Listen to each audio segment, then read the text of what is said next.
आप सबको मेरा नमस्कार। मैं राजकुमार बांगड़वा जीके ऑनलाइन सोल्यूशन पर आप सबका मैं स्वागत करता हूं। आज से हमारी सभी विषयों की ऑनलाइन क्लासेज नियमित रूप से चलेगी। इसके लिए आपको यूट्यूब फोन की आवश्यकता पड़ेगी और सभी विषयों को आप ध्यान लगाकर पढ़ें। कुछ समझ में ना आए कमेंट बॉक्स में आप कमेंट करके हमारे से पूछ सकते हो। वीडियो को ज़्यादा से ज़्यादा शेयर करें, ज़्यादा से ज़्यादा लाइक करें, ताकि आप सबकी अपनी जो पढ़ाई है वो निरंतर चलती रहे। ये जो चैनल है, इस चैनल में हमारे ग्राम पंचायत फतेहपुर नियामत खां का पूरा सहयोग है। इसके साथ साथ हमारा गांव में बच्चों का जो जय भारत युवा क्लब है उनका भी पूरा कोऑपरेट है। इन सब के सहयोग से हम आपको ये सेवा दे रहे हैं। तो साथियों, आज हम हिंदी विषय में चर्चा करेंगे। पहले भी हमारी बात हुई थी कि हिंदी विषय व्याकरण पर हम चर्चा करें। तो व्याकरण में जो सबसे मुश्किल सब्जेक्ट समझा जाता है, व्याकरण में सबसे मुश्किल जो टॉपिक है जिसे हम कह सकते हैं संधि। संधि मान के चलो आप तीसरी क्लास से लेकर के तीसरी चौथी क्लास से शुरू हो जाती है और लगातार 12वीं क्लास, बीए, एमए और जितने भी कंपटीशन टेस्ट है आपके, एसएससी का टेस्ट है, नेवी का है, जितने भी कंपटीशन टेस्ट है, संधि में से प्रश्न जरूर पूछे जाते हैं। और ज्यादातर बच्चे संधि से घबराते हैं, लेकिन हम बिल्कुल आसान तरीके से, बहुत ही अच्छे तरीके से आपको संधि करवाएंगे, ताकि आपको वो याद हो सके, रटाफिकेशन ना करना पड़े। क्योंकि संधि के कुछ विशेष नियम हैं, कुछ विशेष सूत्र है, वो अगर आपको ध्यान में आ जाएंगे तो ऐसी कोई बात नहीं है कि संधि आपको मुश्किल लगे। तो हम सबसे पहले चर्चा करते हैं संधि।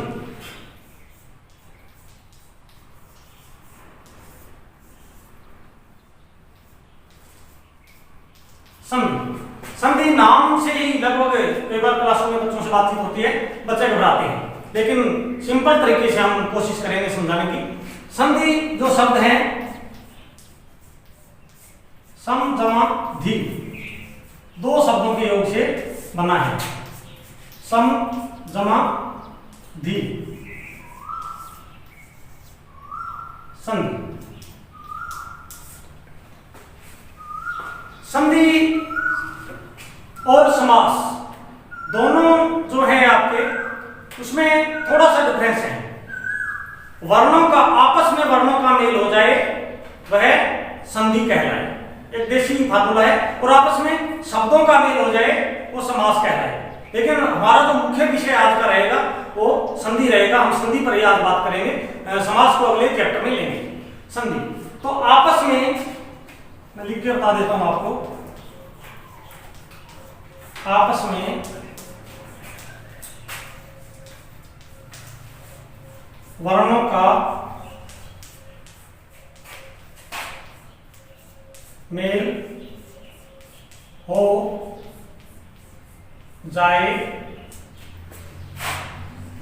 वह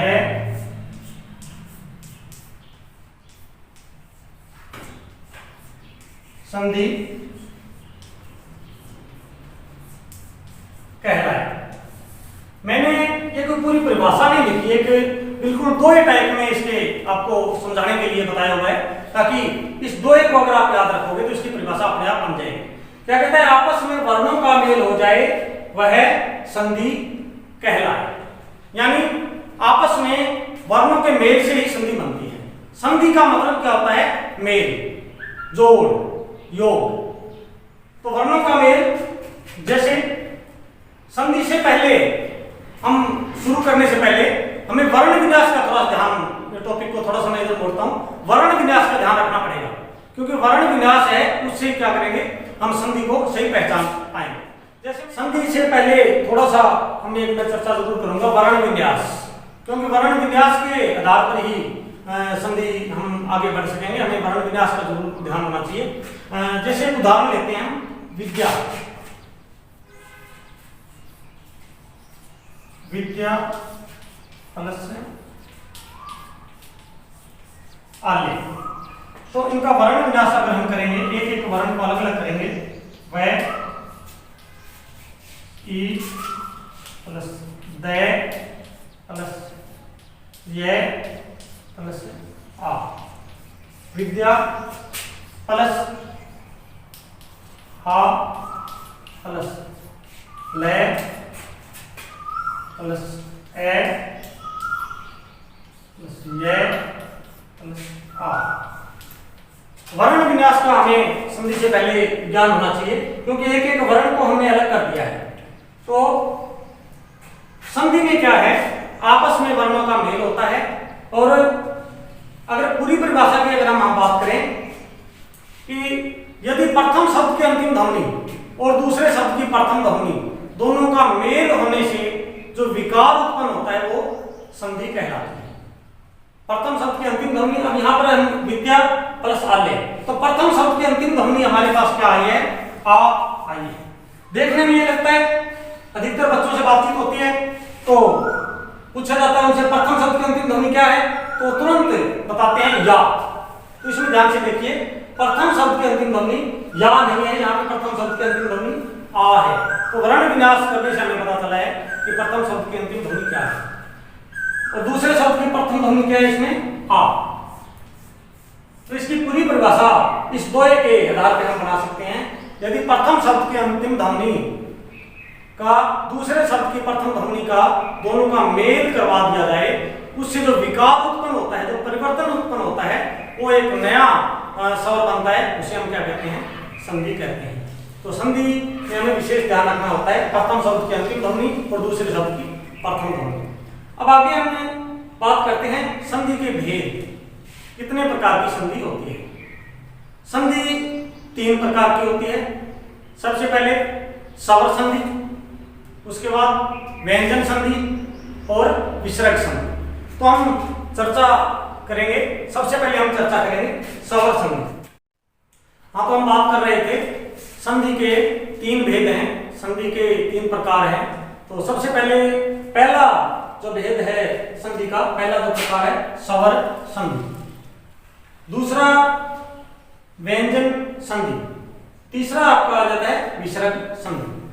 तो आज हम विस्तार से स्वर संधि पे ही बात करेंगे।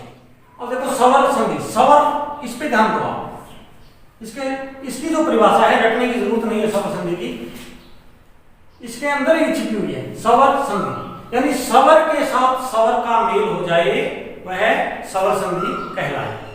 ये देसी ट्रिक है, सीधा सा एक दोहे के रूप में अगर आप इसको याद रखोगे तो उसके बाद परिभाषा बना सकते हो। स्वर संधि, स्वर के साथ स्वर का मेल हो जाए वह स्वर संधि कहलाए।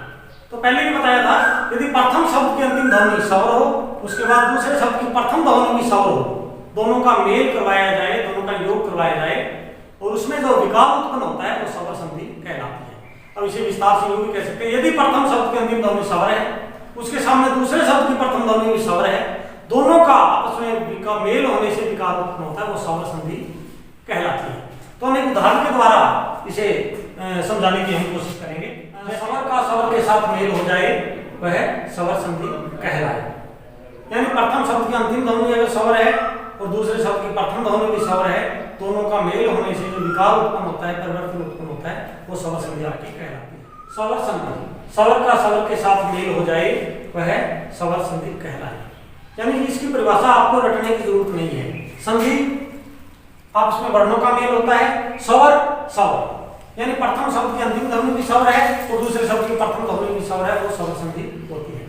अगर इसकी परिभाषा हम यूं बनाएं, यदि प्रथम शब्द की अंतिम ध्वनि भी स्वर है और दूसरे शब्द की प्रथम ध्वनि भी स्वर है, दोनों ध्वनियों का मेल कराने से जो विकार उत्पन्न होता है, जो परिवर्तन होता है, वो स्वर संधि कहलाता है। तो स्वर संधि के लिए हम उदाहरण देखते हैं। यहाँ देखिए, प्रथम शब्द की अंतिम ध्वनि ए है, दूसरे शब्द की प्रथम ध्वनि ए है, दोनों का मेल हुआ, हमारे बीच में क्या आ गया, आ गया। तो मत जमा आले, मत आले। दूसरा देखिए, प्रथम शब्द की अंतिम ध्वनि आ है, दूसरे शब्द की प्रथम ध्वनि भी आ है, दोनों का मेल होने से हमारे पास आ आया, विद्या प्लस आले, विद्यालय। अब हमें संधि के, स्वर संधि के आगे 5 भेद हैं, उन पे हम चर्चा करेंगे। तो बच्चों, स्वर संधि की बात चल रही थी। स्वर संधि के कितने भेद है, अभी मैंने बताया कितने भेद है स्वर संधि के? स्वर संधि के 5 भेद है। ध्यान से देखिए, दोबारा देखिए, दीर्घ संधि, गुण संधि, वृद्धि संधि, यण संधि और अयादि संधि, यानी शब्द संधि के बच्चों 5 भेद हैं। अब इन 5 भेदों का हम अलग अलग विस्तार से इस पे चर्चा करेंगे, वर्णन करेंगे। तो सबसे पहले हम चर्चा कर रहे हैं दीर्घ संधि। इसके नाम से ही स्पष्ट हो जाता है दीर्घ संधि। दीर्घ संधि का एक दोहा मैंने बनाया हुआ है, सिंपल सा दोहा है, साधारण सा दोहा है, वो आपको याद रह जाएगा, तो इसकी परिभाषा विस्तार से बना सकते हो। हरिशव या दीर्घ स्वर के साथ कोई भी स्वर आ जाए, दोनों का आपस में मेल होने से दीर्घ बन जाए। यानी प्रथम शब्द की अंतिम ध्वनि हरिशव स्वर है, उसके सामने दूसरे शब्द की प्रथम ध्वनि हर्षव है या दीर्घ है, दोनों का मेल होने से उसका दीर्घ रूप बन जाता है। तो मैंने पहले भी बताया था, संधि में, स्वर संधि में क्या है, स्वरों का मेल होता है। तो प्रथम शब्द की अंतिम ध्वनि हर्षव है और उसके सामने दूसरे शब्द की प्रथम ध्वनि भी हर्षव है या दीर्घ है, दोनों का जब मेल होगा, जो विकार होगा, परिवर्तन होगा, वो दीर्घ में बदल जाएगा। अब आपके सामने देखिए, यहाँ प्रथम शब्द की अंतिम ध्वनि ए और दूसरे शब्द की प्रथम ध्वनि भी ए, दोनों का मेल हुआ, हमारे पास क्या आ गया, इसका दीर्घ रूप बन गया। इसीलिए इसका नाम रखा गया दीर्घ। दीर्घ का मतलब बड़ा। आपने स्वर पढ़े होंगे, स्वर में हर्षव और दीर्घ। मैं थोड़ा सा बता देता हूं, वे स्वर जिनका उच्चारण करते समय एक मात्रा का समय लगे, प्राणवायु जो अंदर से निकलती है एक मात्रा का समय लगे, कम समय लगे, वो हर्षव स्वर कहलाते हैं। और वे स्वर जिनका उच्चारण करते समय 2 मात्रा का या ज्यादा प्राणवायु बाहर से निकले, तो वो आपके दीर्घ शब्द होते हैं, जैसे ए, आ। तो यदि प्रथम शब्द की अंतिम ध्वनि हर्षव है और दूसरे शब्द की प्रथम ध्वनि भी हर्षव है, दोनों का मेल होने से इसका दीर्घ रूप हमारे सामने आ गया, इसीलिए इसका नाम दीर्घ रखा गया, दीर्घ संधि।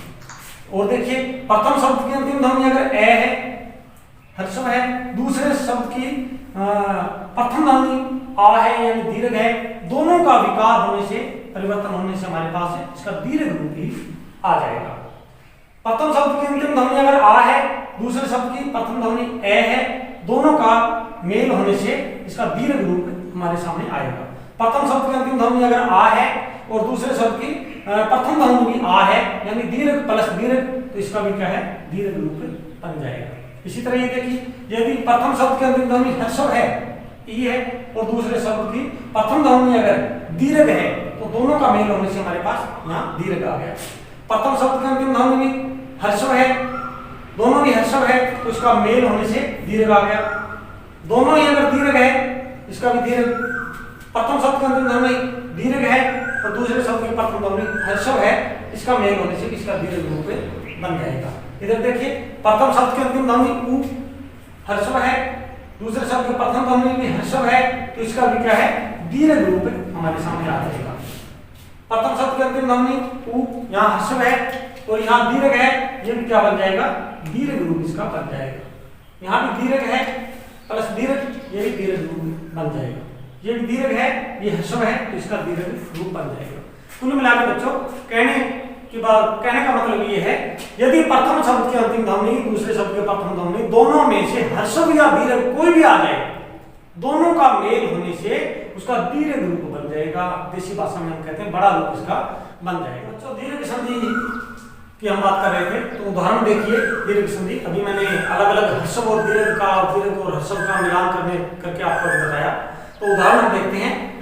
हमारे पास उदाहरण है मत प्लस अल्ले। पहले भी मैंने बताया था कि संधि के लिए वर्ण विन्यास बहुत ही जरूरी है। अगर हमें वर्ण विन्यास नहीं आता तो हम रटाफिकेशन करते हैं, और रटाफिकेशन करते हैं तो हमारे समझ में नहीं आएगा। तो हमें ऐसा नहीं करना है। वर्ण विन्यास मैंने पहले थोड़ा सा हिंट्स बता दिया था, और आगे भी कभी विशेष वर्ण विन्यास पे अगर कोई चैप्टर बनाना है, उसको भी हमें आप कमेंट द्वारा हमें बता सकते हैं कि हम पूरे विस्तार से वर्ण विन्यास भी कर लेंगे। तो मत जमा आले, तो हमें पता कैसे लगेगा, मैंने पहले ही बताया था। प्रथम शब्द की अंतिम ध्वनि हर्षव है या दीर्घ है, क्या है, तो हम क्या है, इसका वर्ण विन्यास करेंगे। अब देखिए, आप भी मेरे साथ साथ वर्ण विन्यास कीजिए। मैं प्लस ए प्लस ते प्लस ए प्लस आ प्लस ले प्लस ए प्लस ये प्लस ए। हमने क्या किया, वर्ण विन्यास कर दिया। मिला के हम कह सकते हैं शब्दों का ऑपरेशन कर दिया, देसी भाषा में कहें तो एक एक इसमें व्यंजन अलग कर दिया हमने और स्वर अलग कर दिया। आपको पता है हलंत लग जाता है, जब हम व्यंजन में से स्वर निकाल लेते हैं तो नीचे हलंत लग जाता है। नीचे स्वर में देखिए जितने भी यहाँ व्यंजन है उनके नीचे हलंत है। तो हमें अब देखो मत प्लस आ जाए, तो प्रथम शब्द की अंतिम ध्वनि हमारे पास क्या आ गई? ए। आप देख रहे हो प्रथम शब्द की अंतिम ध्वनि हमारे पास क्या है? ए। और दूसरे शब्द की प्रथम ध्वनि हमारे पास क्या है? आ। अब ए प्लस आ परिभाषा में भी यही बताया गया था, यदि प्रथम शब्द की अंतिम ध्वनि हर्षव या दीर्घ हो और दूसरे शब्द की प्रथम ध्वनि हर्षव या दीर्घ हो, दोनों का जब मेल होगा, जो परिवर्तन होगा वो दीर्घ बन जाएगा। दीर्घ दोनों हर्षव है दीर्घ है, इसका क्या हमारे पास आ गया?